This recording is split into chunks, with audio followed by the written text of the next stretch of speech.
The image that Americans liked to portray to the rest of the world in the 1950s and 1960s was that democracy and freedom was available to all Americans. And yet a civil rights movement that emerged in the 1950s focused on the civil rights of African Americans and the American South, made it clear that that was not true.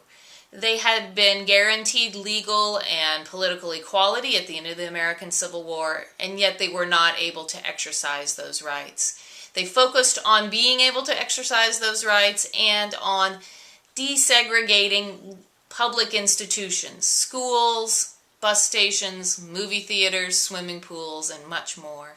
It was a movement that captured the attention of Americans and quickly spread to other groups.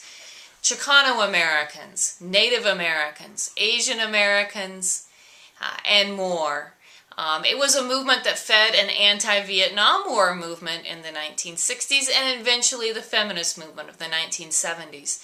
And so you see, beginning in the early 1950s, a new time of reform and a new questioning of what the United States should be and whether the vision of democracy and freedom is really fully played out in this nation.